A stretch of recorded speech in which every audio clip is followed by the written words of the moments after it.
What's going on, everybody? We hope you're having an amazing day. It is getting colder, sun is shining though, so we're asking everybody stay positive, keep that good positive mindset, and you will achieve everything you've ever wanted to in life. It may take some time, but you will achieve it if you keep pursuing that dream and you stay consistent and disciplined. You will achieve it. Now, as you guys can see, we have the CT5-V here, and we are going to be doing kind of a comparison to the Blackwing, and we're going to be talking about how they differ, which one you would choose, and which one is more realistic for what you're doing with it. So starting off here, we'll talk about the front end. The Blackwing does have a wider front end. It does have a bit of a kind of a body kit that kind of comes down here, and you'll see there'll be some side vents there and it'll come out a little bit, but it is a wider front end. It does not have this piece down here. It is actually, the front lip comes further and there's no kind of blue painted piece there, and you can see right in. Again, you'll notice these are you do have a bit of a functional part at the bottom there, but for the most part those are fake on the CT5-V here. 360 camera, as you can see right in the front there. We'll kind of walk around to the side, but overall it's a much wider front end. No fake vents, things like that. Like I said before, you will see the it'll come out with air vents that will pass air right in through there, so it's a wider car. You do have the option on the Blackwing to get carbon ceramic brakes. Here obviously we have our Brembos with the nice V logo on there, and they're painted in red. You do have that option, of course, on the Blackwing, but you do get the carbon ceramics there as well if you want. It's an option. Black V badging here on mine, of course, that's going to be the same. We have our side sills. There is some pretty extensive carbon options that you can get on the Blackwing. You can get the front splitter in carbon on the Blackwing. You can get these side skirts in carbon fiber as well. Different wheel options. You can go for a bronze wheel on the Blackwing as well. And again, all the carbon fiber on the back here as well, with a potential for a nice big carbon wing. If you do have a CT5-V and you did want that same carbon fiber wing, the dealership will charge you, GM will charge you about $5,000 for that big, huge carbon fiber kind of rear lip spoiler. So they'll charge you a lot of money for that. You can try and get your own off of, like a third party kind of a site, but it will be difficult to try and get this. Maybe not difficult, but you will have to take that off. I don't know if it'll fit smoothly right underneath it. But if you guys are wondering how to tell the difference between a CT5-V and the Blackwing, you'll notice that on the V there are chrome exhaust tips. On the Blackwing, those are black, and you will find this color match diffuser is also black. Of course, aside from the body kits and how much wider it is. But the stance on this is pretty good still. So of course you have the carbon fiber options. I have all the black badging on my car with that camera mirror as well there. And again, we'll show you this side, but kind of same thing applies. Now the Blackwing is obviously the V8 supercharged, and it pushes out 668 horsepower. Now this version is the twin turbo V6, and this pushes out 360 horsepower with 405 torque. And again, it moves not slow by any means, but it just, look at just sits so nicely. And you can see the red calipers with the blue electric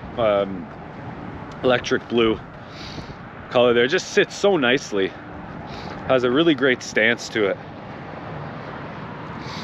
And of course you get all the Cadillac luxuries, the smooth ride, the interior, which actually, speaking of interior, I will open it up and show you here. So I have the brown leather here, and of course 18-way power adjustable, Seats are very nice. You can adjust this bolstering on the bottom, and you can bring out your thigh extension as well.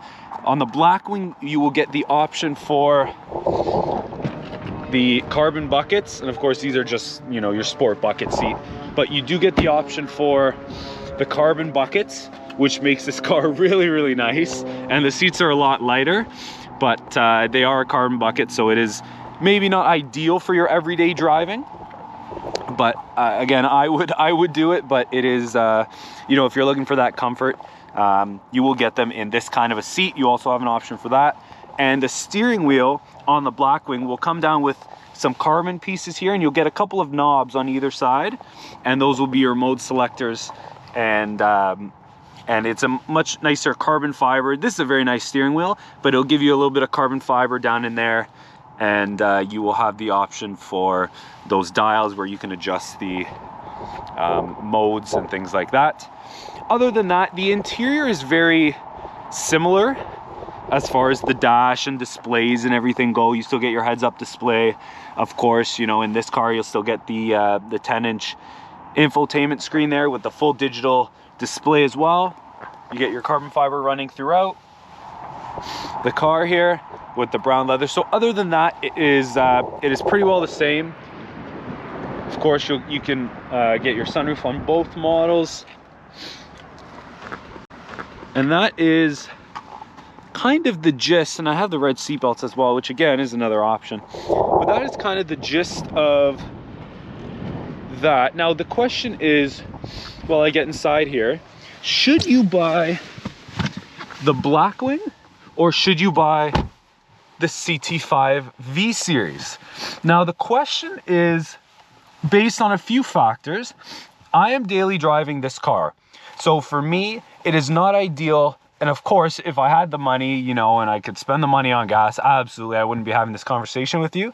But for me as a daily driver, for something that is not going to cost me an arm and a leg for gas when gas is extremely expensive, to daily drive in traffic, all I'm doing is, you know, traffic, heavy traffic, rush hour, kind of city driving, highway driving mix. It is not ideal for me to daily drive a Blackwing, especially in Canada where we get all that snow. I did want the all-wheel drive system in this car. So that was a big deciding factor for me, of course, whether or not to go Blackwing or go V-Series. This was a much better fit for me right now. And of course, the other option is the price. I didn't really have the money to spend on that car. That car can get really expensive. It starts at, if you want the automatic, the 10-speed, it starts at 107,000. If you do want the manual, it starts at 104,000 Canadian. So roughly those two marks for your manual and your automatic. Of course, in this one, I have the automatic. This is the only option that this car offers. So it does not offer a manual, which would have been nice to get, but you know, it doesn't option for that in this car. Other than that, you do get your lumbar massage in these seats as well. But going back to the Blackwing, it is a significant price jump.